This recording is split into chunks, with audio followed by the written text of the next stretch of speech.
Hello everybody, it's me, Gerald, and I have a new pack of VLOTH markers. But before...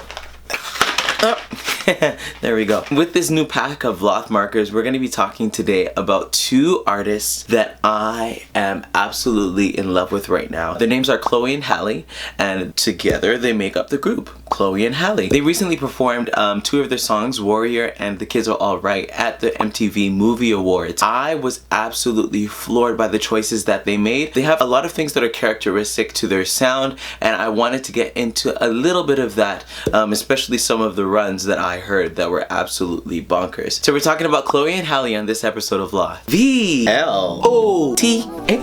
VLOTH. Hello everybody, it's me, Gerald, and I'm happy to be black. I'm very happy to be black. I'm so happy to be back with you guys, giving you guys another VLOTH. I was on a little bit of a hiatus, but I'm slowly trickling back into doing what I really do love, and that's breaking down runs and singing things. Today we're talking about Chloe and Halle. I first was introduced to them when they sang the national anthem at a BET basketball game.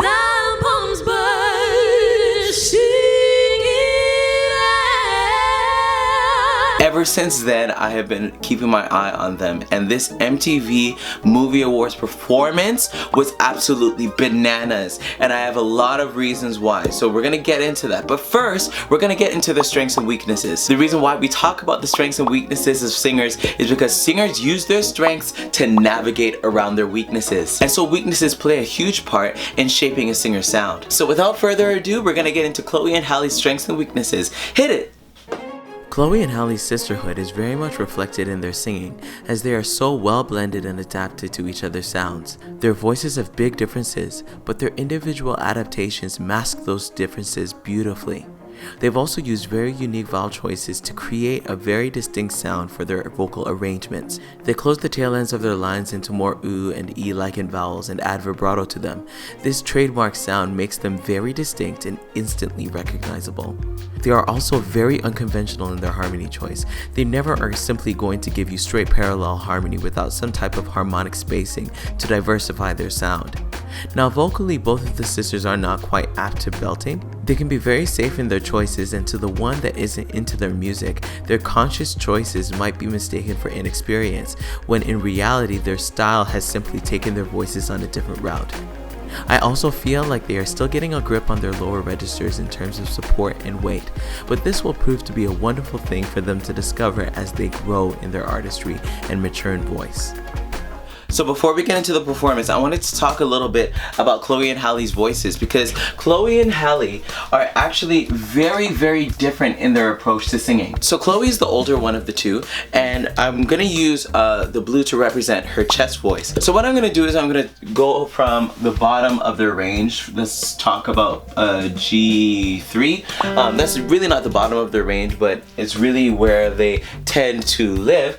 And I wanna go up into, let's say, a C5, and we're gonna talk about a little bit above there. So this is, I guess this is a chart, I don't know. So Chloe, the older one of the two, tends to use her chest voice up until C5, which is basically, I would say, one of her breaks. We're gonna call it A break, because it's around that place where she flips into a much purer head voice sound. I don't really hear Chloe mix as much as Halle. Now Halle is very interesting in that she probably backs out of her full chest range at around a G4, and then what the beautiful thing is about Halle's voice is that she actually goes into more of a mix when she's going into her head register. So the main thing that's common between them is that when we get to a C5, around the C5 range, we find them not wanting to belt anymore. They're going into a much lighter sound, which of course is what singers should do. There's much more of a hard break from when they switch into their head voices, and that's where you see the red that's happening. I think this is gonna work amazingly for them, because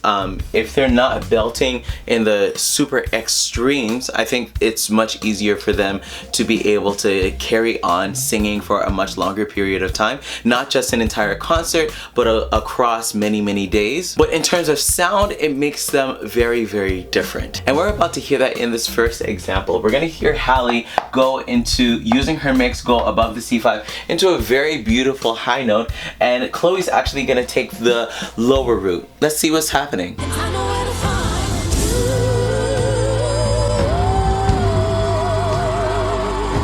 Alright, so let's fill in these notes.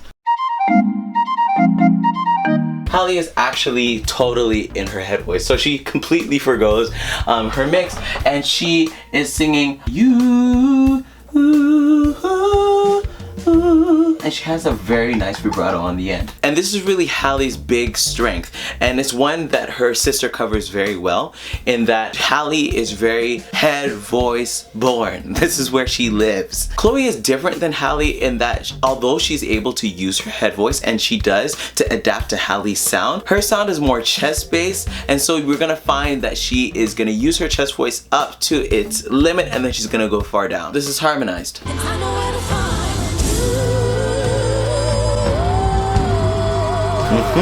Alright, let's fill in these notes. Now, as I said before, Chloe is using more of a chesty sound, and she's going along with the same shape as you can see up here. Halle's shape and Chloe's shape, they're harmonizing together in what are called thirds. They're going in parallel motion all the way up. Chloe then, instead of going all the way up to match Halle, she rests at the G, and you can hear her vibrato that's going along there. Also, look at the number of notes. Halle has 1, 2, 3, 4, 5, while Chloe has 1, 2, 3, 4. So the note that Chloe had to choose to match with Halle had to be harmonic. It had to make sense. And they do. Let me show you. Let's zoom in. Now, we are talking about these very last two notes on Halle's side and just this one note on Chloe's side. Now, let's look at the first two matched up together from note to note. What is the thing that you see that is common between the two? That's right, they're the exact same note. Why would they be the same note if this one is down here and this one is up here? Well, let me tell you. These notes are the same in pitch, however, in octave, they're totally different.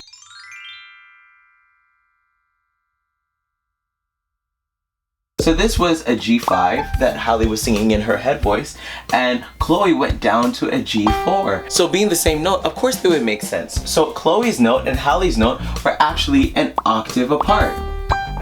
Now looking to this E here, we know that the G is actually still sounding over here, but Halle actually chose a note that was, again, a good note to harmonize to. We are in the key of A minor / C major, and so Halle actually chose a chord tone that actually went with Chloe's note. Now, if we were to outline the key of A minor, A, C, E, and G would be the notes that we'd find on the 1, the 3, the 5, and the 7. I've talked about the 7th a little bit in my Brandy video. The A flats that are here are actually the 7th of the key that she's in. You should watch that. Essentially, the note is good. And so in this top half here, we get a C major chord. And so Chloe's note again agreed with Halle's note. There are notes where actually this time a 6th away, a major 6th. Pretty cool, huh? Now we're going to get into my favorite part. They have this melodic break where they sing a few riffs and then go into this extended, absolutely disgusting run.